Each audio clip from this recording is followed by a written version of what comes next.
waaye langum politique bi dafa am ni nga ko apprécier c'est diversement apprécié noo jàngatee violence yi ak charte yi nga xam ne indi na débat fii Sénégal. waaw ñoom ñi ngi ci seen rôle. ñi ngi ci seen rôle suñu buggee créer charte pour woo tous les acteurs ñu ñëw signer charte de la paix. rafetlu nañ trop seen initiative mais dañ jàpp ne ci sama xalaat bu gàtt boo xoolee état du Sénégal ni mu nekkee ci biir Sénégal da ngay xam ne violence bi jógewul ci benn boor bu dul benn wàll. parce que bu ñu naxante. munoo fekk ni ko sama xarit bi di waxee sabar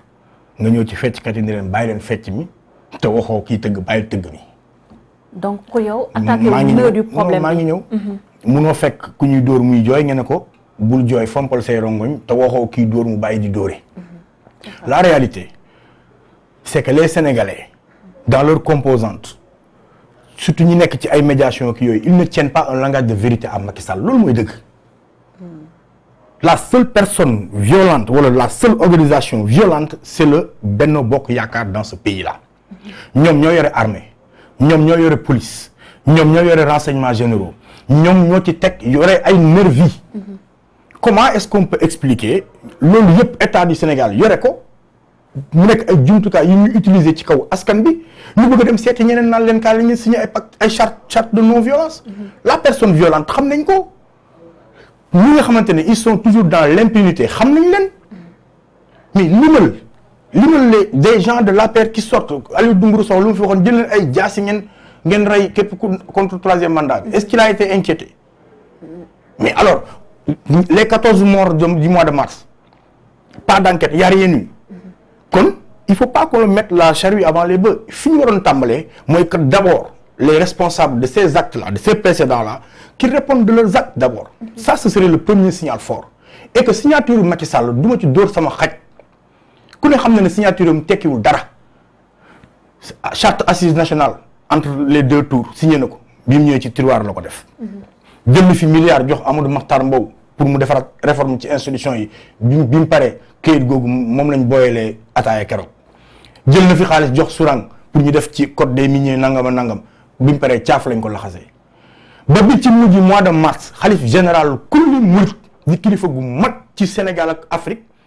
joxante nag moom kàddu respecté wu ko dina respecté ay société civile ak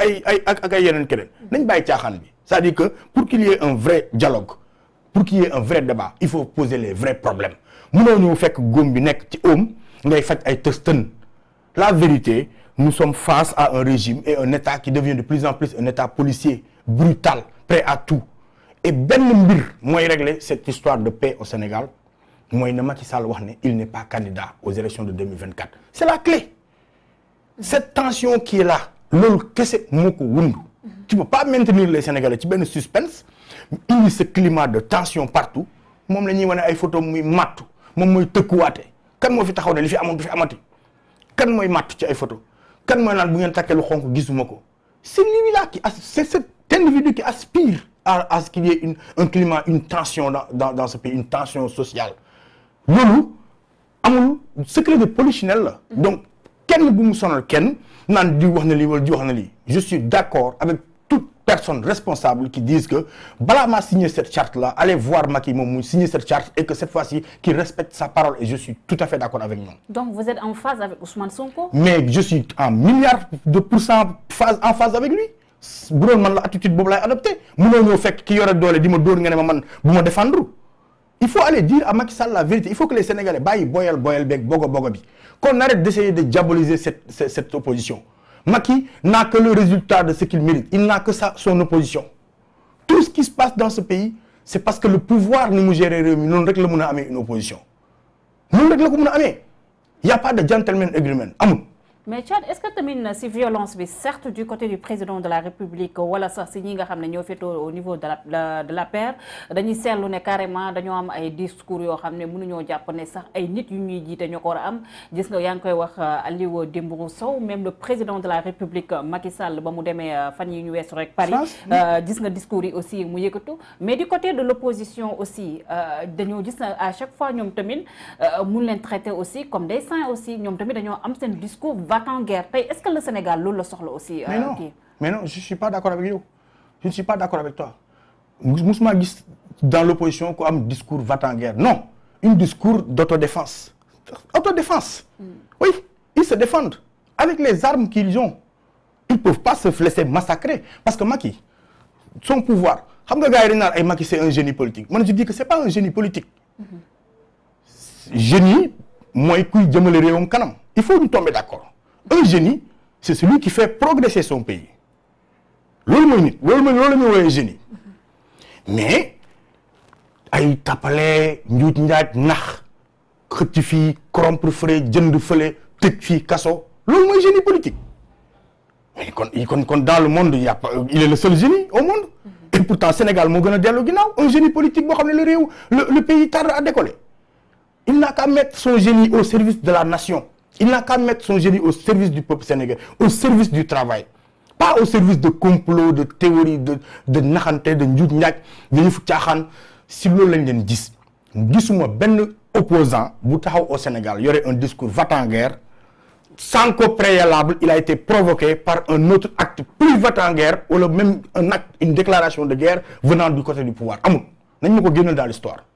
je n'ai jamais vu un opposant boo xamante ne nii dans ce pays-là ñu jëm ci élection locale qu'il y ait plus de 5000 xaw ma lan ko localité amul benn liste bu Benno Bokk Yaakaar bu préfet refusé budul yu waa opposition. peut-être ñoom dañoo am maturité politique aussi. vous pensez que kon yow nga yaakaar ne yow Khalifa Sall rek pour ne citer que lui ba muy politique Macky Sall xalaatul politique même moom Khalifa Sall il était du temps du PS mais je dirais même pas Khalifa Sall je dirais Barthélémy Dias bi nga xam ne moom mooy morom Macky ci âge ba muy politique nekk jeunesse socialiste Macky xalaatagul def politique nga ne ma kooku xamul nu ñuy defaree ay kayit nga ne ma kooku xamul nu ñuy demee déposer pour des élections il faut qu'on arrête il faut qu'on soit sérieux dans ce pays quoi. mais si wàllum rejet des listes justice nga xam ne yàgg nañ ko fi xalab Sénégal moom def na si liggéeyam gis ngeen ne carrément dafa débouté ñi nga xam ne ñooy préfet yi bien vrai que ñoom ñu ngi xaar recours suprême ngir rek ñu mën a wax seen dernier mot. ku def sa liggéey moom du ma la ci ngàcce ngalaama li nga war a def nga def. mais il faut aussi avoir l'honnêteté de non dire li mu war a def la war a def li mu war a def la war a def. dafa mel ne ñu ne maire Ndambe nga ñëw fekkoo fa Ndambe fekk fa ay caaf non Ndambe lay jaay Ndambe nga fa war a fekk justice c'est pour rendre justice bu ñu defee seen liggéey la ñu war a def noonu la ñu ko war a def amul kenn ku leen ci waaw góor wala jaajëf c'est ça le problème c'est quand la justice rend justice et que les gens disent ouh ça c'est extraordinaire qu'il y a un problème en réalité et c'est ça le problème c'est que dans ce pays-là la normalité c'est qu'il y ait toujours des injustices donc l'extraordinaire c'est quand la justice est rendue sur un dossier kon nga xam ne war nañ xoolaat suñu réew. et la posture de ces préfets par rapport à cette histoire aussi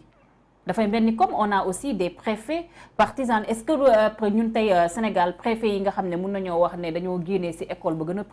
prestigieuse mu nekk concours ENA nga xam ne c'est pas donné à n'importe qui mu jàll ko tey bu demee ba rabaissé wu ñu koy tudd ci ay njuuj njaaj ci ay wàllum élection rawatina élection locale loolu est-ce que du dem ba décrédibiliser suñu administration. après yow suñu administration am na crédit ba léegi. L'administration sénégalaise vit ses heures les plus sombres sous l'ère de Macky Sall. Et c'est ça la réalité. On a vu récemment le préfet de Dakar, c'est lui qui a amené tout ce boucan avec la convocation d'Ousmane Sonko. Un préfet qui sort de ses prérogatives, sol le costume de moom mooy décider. Parce que en fait, moi je me dis, est-ce que ces préfets-là, qu'est-ce que dit le texte? Et la réalité, c'est que ce ne sont pas des préfets, ce sont des militants de l'APR affectés dans les régions. C'est ça la vérité. Kaolack par exemple le préfet il a dit tant que maa ngi nekk à Kaolack marche du fi am. et lui option la ko def choix la ko def téye ko def ko xam nga Macky Sall depuis qu'il est arrivé au pouvoir. on a ce qu'on appelle le culte de la médiocrité au plus haut sommet de l'État. Le culte de l'ignominie. Quand on se réveille